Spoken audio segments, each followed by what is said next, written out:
Hey, it's Marko here from Fair Realty in Victoria, BC. It's springtime, and unfortunately, we're back to bidding wars. Specifically, when it comes to single-family homes priced between $900,000 and $1.3 million.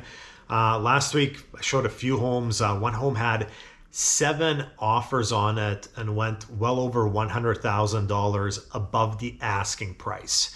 Lots of homes in the last couple of weeks have gone in excess of $100,000 above the asking price.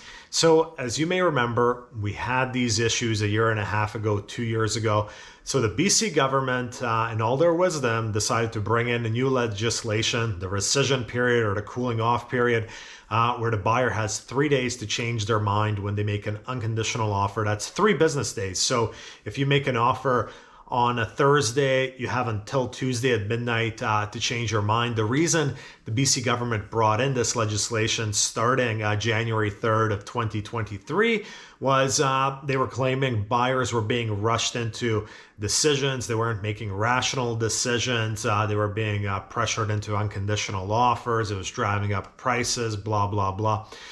Guess how many buyers in the last month that are making these unconditional offers, $100,000 above asking price or more, are using the rescission period to back out of contracts? None that I've heard of. Why not? Because this was never an issue of buyers being forced into these unconditional contracts. The reason buyers aren't backing out of contracts using this new legislation is buyers look around. Let's say they've made an offer on a house, they outbid 5 other people, they bid $150,000 over asking.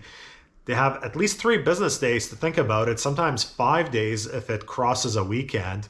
During those 3 or 5 days, those buyers are looking around. And guess what they're seeing?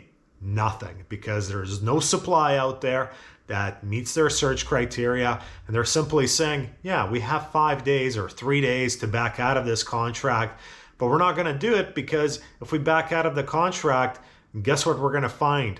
Nothing. The problem is supply and demand.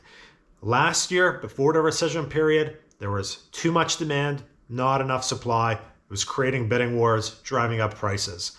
What's happened in the last 30, 45 days in Victoria, specifically in this market segment of 900,000 to 1.3 million?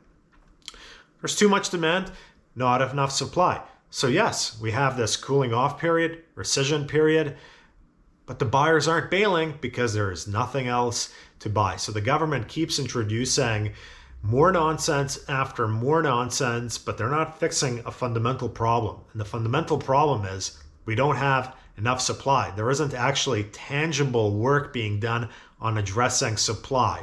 There's just a bunch of nonsense legislation, a bunch of lip service pertaining to supply that the government's going to do something, but tangibly, they're doing nothing, and that's why demand keeps outstripping supply. And it doesn't matter what legislation you put in, such as the cooling off period. When you have more demand than supply, prices go up and you get bidding wars. That's it for this week. Marko, Juras, Fair Realty.